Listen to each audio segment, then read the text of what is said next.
गौरव गोगोई जी के बाद में रूलिंग दे दूं, पहले गौरव गोगोई जी बोले।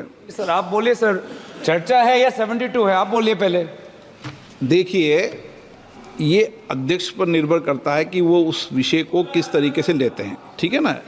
नियम 72, नियम उपनियम 1 पहला परंतु वर्णित किया जाता करता है कि यदि विधेयक पूर्व स्थापन का विरोध इस आधार पर किया जाता है कि विधेयक की विषय वस्तु इस सभा की विधायन क्षमता से परे है। अब सबसे पहले वक्ता माननीय मनीष तिवारी जी ने ये विषय रखा और वक्ताओं ने भी रखा ये विधायन क्षमता से पर है, और इसीलिए जब ये विषय रखा तो मैंने इस विषय को कहा तो विधायन तो अध्यक्ष अन्य सदस्यों को विधेयक के उपबंधों पर अपने मत रखने की अनुमति प्रदान की जा सकती, इस तहत किया। हाँ, आप गौरव गोगोई जी तो के बाहर जा सकते हैं, मतलब धन्यवाद सर। ये लेकिन हाँ भी जा सकते हैं, वो तो पूछ रहे। एक सेकंड मैं अध्यक्ष जी जो बोले हैं वो ध्यान से सुना हूं।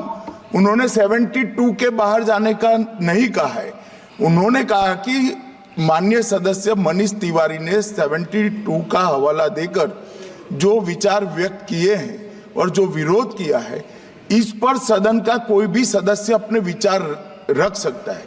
अब कांग्रेस पार्टी में विचार रख सकता है मतलब विरोध ही करना है, मगर विचार व्यक्त कर सकते हैं इसका मतलब होता है पक्ष में भी बोल सकते हैं। नहीं, मैं संक्षेप में आदरणीय गृह मंत्री को मैं यही कहना चाहूंगा कि अगर कोई पार्टी इसका समर्थन करना भी चाहे तो भी वो समर्थन 72 पे ही रह सकता है, जनरल वो चर्चा में नहीं ला सकते। हाँ, समर्थन के लिए मैं सर ये दो जो कानून है, constitutional amendment 129 constitutional amendment act और the bill to further amend government of union territories act 63, national capital territories 91, Jammu Kashmir reorganisation act 2019, ये दोनों कानून संविधान और नागरिकों के वोट देने के जो उनकी संवैधानिक अधिकार है उस पर आक्रमण है, और इसका हम पुरजोर विरोध करते हैं। विरोध का आधार ये है कि इस सबसे पहले 82(5) में चुनाव आयोग को जो यहाँ पे ताकत दी गई है कि चुनाव आयोग आज राष्ट्रपति को अपना एक निर्णय दे सकते हैं कि कब निर्वाचन हो सकता है। ये कभी भी इससे पहले चुनाव आयोग की ऐसी ताकत भारत के संविधान के निर्माताओं ने नहीं बनाया है।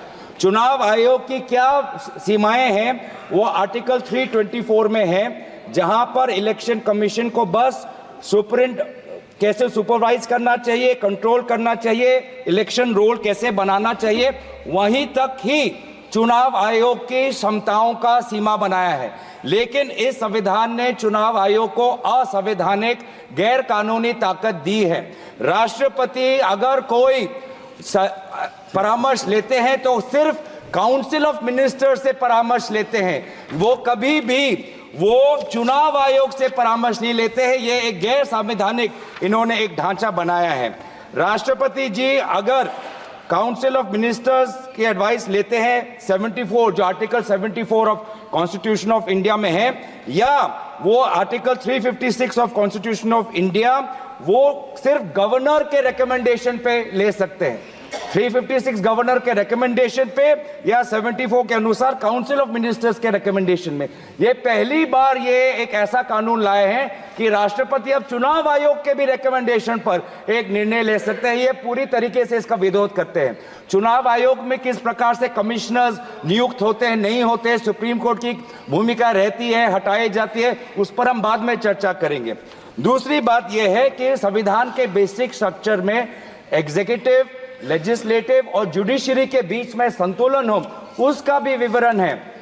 आज इस बिल के द्वारा आदरणीय राष्ट्रपति जी को ज्यादा शक्ति दिया गया है कि वो अपने सुपरिंटेंडेंट से एक नए 82A के द्वारा अब वो विधानसभाओं को भंग कर सकती है। ये एक्सेसिव पावर इस बिल में चुनाव आयोग को भी दिया गया है और राष्ट्रपति जी को भी दिया गया है।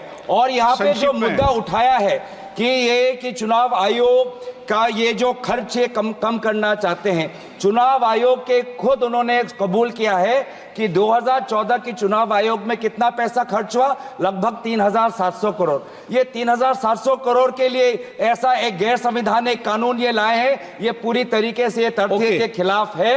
हम दोबारा कहना चाहते हैं कि संविधान और एक नागरिक जो आर्टिकल 14 जो उसको वोट देने का अधिकार देते हैं, वो जब वोट देता है तो हमारे संविधान में लिखा है कि जो 5 ईयर टर्म है, जो 5 ईयर टर्म है आर्टिकल 83(2) में हाउस ऑफ पीपल को और आर्टिकल 172(1) में जो 5 ईयर टर्म है उसके साथ खिलवाड़ नहीं कर सकते। ये एक गलत नीति आयोग के रिपोर्ट के आधार पर ये कहना चाहते हैं कि 5 ईयर टर्म अनिवार्य नहीं है। 5 ईयर टर्म अनिवार्य है, ये नीति आयोग के रिपोर्ट में नहीं जाए। नीति आयोग कोई संवैधानिक कोई बॉडी नहीं है जो इस प्रकार का ये परामर्श दे पाए। तो इसीलिए मैं बस इतना ही कहना चाहूंगा कि ये दोबारा अगर इनको लगता है कि प्रधानमंत्री मोदी जी पर के प्रचार से ये पूरे ये भारत के चुनाव को छीनेंगे, तो हम ये चोरी नहीं होने देंगे और हम बिल का विरोध करते हैं। इस बिल को जेपीसी में भेजा जाए। माननीय सदस्यगण ने 1 मिनट प्लीज, 1 मिनट। मैंने कहा है कि संक्षेप में अपनी बात रखें।